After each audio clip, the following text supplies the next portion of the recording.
الحمد لله نحمده ونستعينه ونستغفره ونؤمن به ونتوكل عليه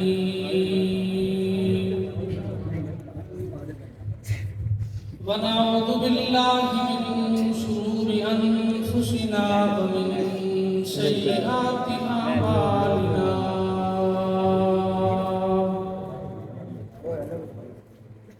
من يهده الله فلا مضل له ومن يضلل فلا هادي له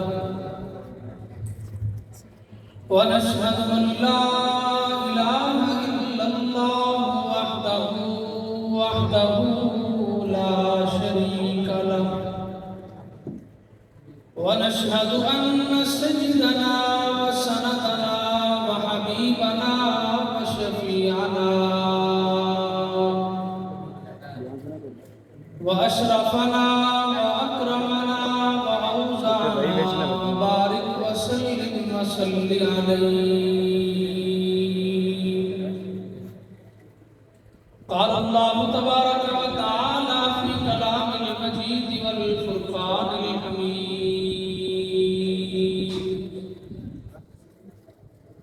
لو أنزلنا هذا القرآن على جبل لرأيته خاشعا متصدعا من خشية الله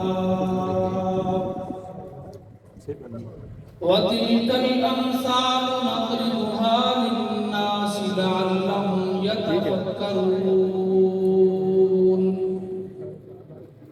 قال النبي صلى الله عليه وسلم لو جعل القرآن في إهاب ثم ألقي في النار لما احترق صدق الله العظيم وصدق رسوله النبي الكريم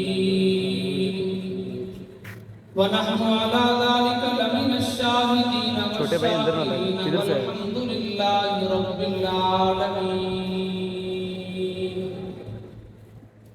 تمام احباب درود شریف پڑھیں اللهم صل على محمد وعلى آل محمد كما صليت على إبراهيم وعلى آل إبراهيم إنك حميد مجيد اللهم بارك على محمد وعلى آل محمد كما باركت على إبراهيم وعلى آل إبراهيم إنك حميد مجيد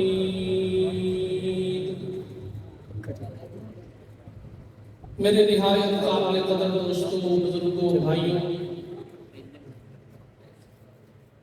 آج پہلی مرتبہ آپ کے گاؤں چک روڑوں میں حاضری کا اتفاق ہو رہا ہے قرآن کریم اللہ کی ایک ایسی کتاب ہے کہ اس کتاب کا معنی ہی پڑھنا ہے کیا معنی ہے بولے کیا معنی ہے یہ کتاب آئی ہی پڑھے جانے کے لیے فرمایا کہ قرآن کریم اللہ کے پیارے پیغمبر حضور صلی اللہ علیہ وسلم کے قلب اطہر پہ نازل ہوا اس وقت سے لے کے آج کے دن تک یہ کتاب ایک لمحے کے لیے ایک وقت کے لیے کسی بھی جگہ کسی بھی مقام پہ ایسا وقت نہیں آیا کہ یہ کتاب نہ پڑھی گئی یہ اپنے پڑھے جانے کے لیے کسی انسان کی محتاج نہیں کسی مخلوق کی محتاج نہیں کسی بشر کی محتاج نہیں بلکہ اللہ رب العزت نے اس کلام کا نام ہی ایسا رکھ دیا فرمایا کہ یہ قرآن ہے اور اس نے قیامت کی صبح تک پڑھے جانا ہے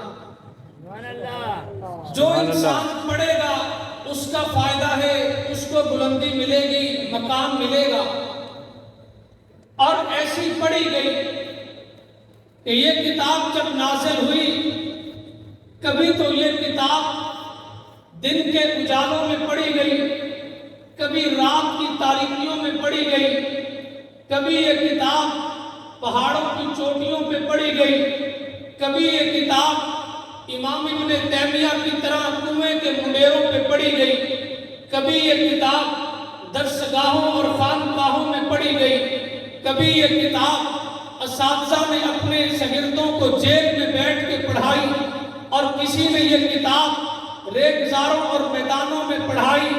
یہ کتاب اپنے نزول سے لے کے آج کے دن تک لوگوں کی زبانوں پہ، پرندوں کی بولیوں میں اور اللہ رب العزت کی مخلوقات کے زبانوں پہ جاری اور ساری ہے۔ اس کتاب کی تلاوت کے لیے کبھی انسان میدان میں اترے، کبھی حشرات میدان میں اترے، کبھی اللہ کی دیگر مخلوقات میدان میں اتری۔ اللہ رب العزت نے اس کتاب کا پہلا اعجاز اس کتاب کے نام سے واضح کر دیا، فرمایا کہ یہ کتاب کا نام قرآن ہے۔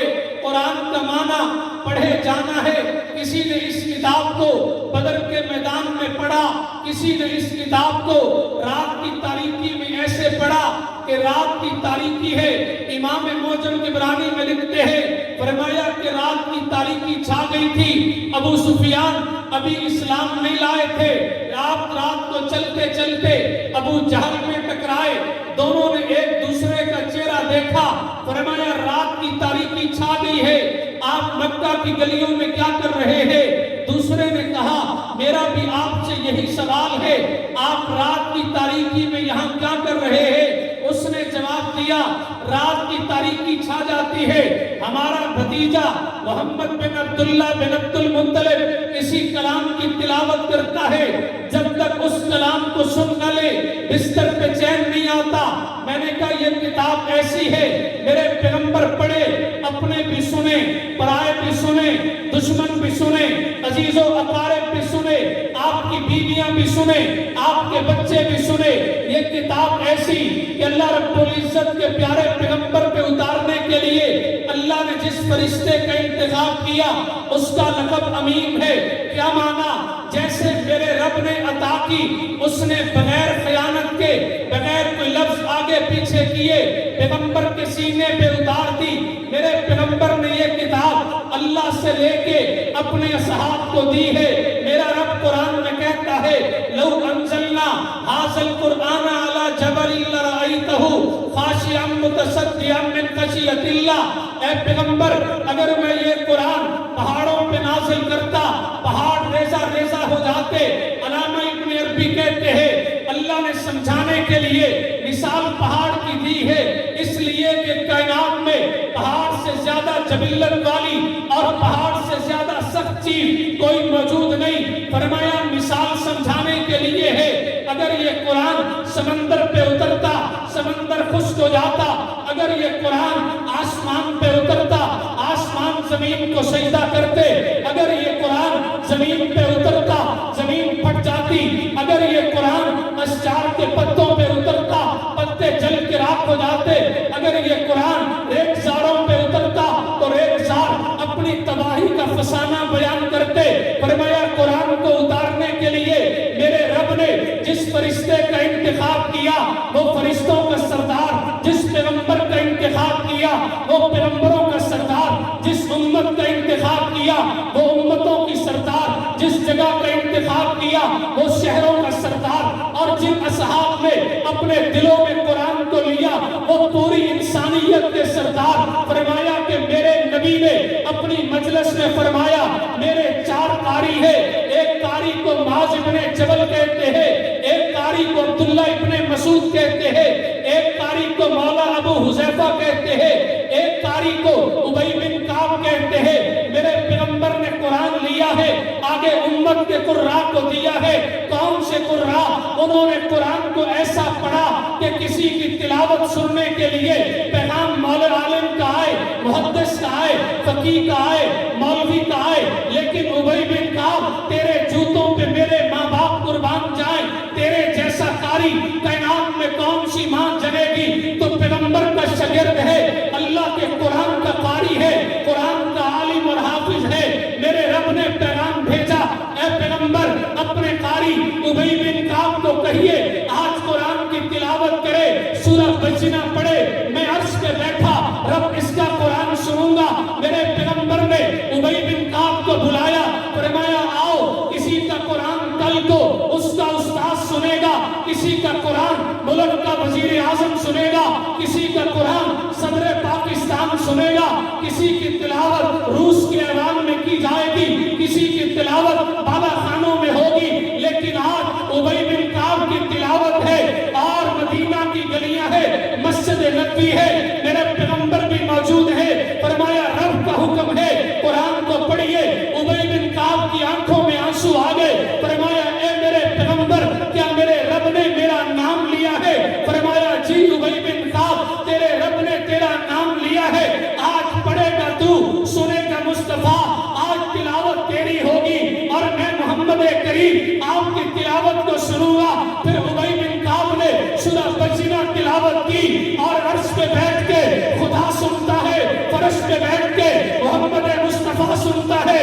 اے ابی بن کعب تیرے جیسا قاری، تیرے جیسا قرآن پڑھنے والا نہ اس کائنات میں آیا نہ آئے گا، اس لیے کہ تیری تلاوت کی فرمائش میرے نبی نے نہیں، اصحاب نے نہیں، ابو بکر نے نہیں، عمر عثمان علی نے نہیں، بلکہ تیرے قرآن کی تلاوت کی فرمائش عرش پہ بیٹھا خدا کرتا ہے۔ فرمایا ابی آج تو قرآن پڑھ، فرش پہ مصطفیٰ سنے گا، عرش پہ بیٹھا ہوگا۔ یہ میرے نبی کا پہلا قاری ہے، میرے نبی کا بول نہیں رہے، آواز سمجھ نہیں آ رہی ہے، یہ میرے نبی کا بول نہیں رہے۔ نام کیا ہے؟ سارے بولے ہیں بھائی، نام کیا ہے؟ ابی بن کعب میرے پیغمبر کا قاری ہے، اللہ کے پیارے پیغمبر نے اسے قاری کہا، پیغمبر کے خدا نے قاری کہا۔ حضرت عمر فاروق رضی اللہ تعالیٰ عنہ کا زمانہ ہے، رمضان المبارک کا مہینہ تھا، لوگ تولیاں بنا کے عشاء کے بعد بیٹھے تھے، ایک دوسرے کو قرآن سنا رہے تھے۔ حضرت عمر بن خطاب مسجد میں تشریف لائے، فرمایا کہ ابی بن کعب انہیں تراویحاں پڑھاؤ۔ اس کائنات میں باضابطہ 20 تراویحاں باجماعت پڑھانے کا جو صحرا کسی کے سر پہ سجا تو وہ ابی بن کعب کے سر پہ سجا۔ کائنات میں پہلی تراویح ابی بن کعب نے پڑھائی، فرمایا کہ آپ کو حکم دیا گیا کہ آپ تراویح پڑھائیں، اور حضرت ابی بن کعب نے تراویح پڑھائی۔ فرمایا کہ سوا پارہ سب سے پہلے دن حضرت ابی بن کعب نے پڑھا تھا، تو قاری قرآن رمضان میں سوا پارہ پڑھتے ہیں، حضرت ابی بن کعب کی سنت ہے۔ فرمایا کہ ایک مہینے میں قرآن کو ختم کرنا بھی ابی بن کعب کی سنت ہے، 20 تراویح باجماعت پڑھانے کی امامت کروانا بھی حضرت ابی بن کعب کی سنت ہے۔ یہ میرے پیغمبر کے پہلے قاری تھے۔ فرمایا نمبر 2، دوسرے قاری اللہ کے پیارے پیغمبر کی مجلس میں حضرت معاذ ابن جبل تھے، قرآن پڑھتے، میرے پیغمبر کان لگا کے سنتے، اللہ کے نبی مسجد میں آئے، فرمایا معاذ ابن جبل آپ کے مخارج بہت اچھے ہیں، تجوید بہت اچھی ہے، ادائیگی بہت اچھی ہے، آپ قرآن پڑھیے، میں آپ کا قرآن سنتا ہوں۔ یمن سے ایک وفد آیا میرے پیغمبر کی مجلس میں، آ کے کہنے لگا ہمارے پاس کوئی قاری قرآن بھیجیے جو ہمیں دین کا مسئلہ بھی بتائے، قرآن کی تعلیم بھی بتائے، لوگوں کو دین بھی سکھائے۔ اللہ کے پیارے پیغمبر نے حضرت معاذ ابن جبل کو بلایا، فرمایا کہ آپ کی تشکیل یمن کے علاقے میں کی جاتی ہے، آپ نے وہاں جا کے اللہ کا قرآن پڑھانا ہے۔ میں نے کہا آج استاذ تشکیل کرے، شاگرد خوش ہوتا ہے میرے استاذ کی تشکیل پہ ہوں۔ میں نے کہا آج مدرس تشکیل کرے، جانے والا خوش ہوتا ہے میرے مدرسے والوں نے تشکیل کی ہے۔ اے معاذ ابن جبل تو میرے پیغمبر کا منتخب کردہ قاری ہے۔ فرمایا کائنات کی ایسی ملاقات، ایسی جدائی آج تک کسی میں واقع نہیں ہوئی جیسی میرے پیغمبر اور حضرت معاذ ابن جبل میں ہوئی۔ میرے پیغمبر کا قاری ہے، لیکن اللہ کے نبی نے بلایا،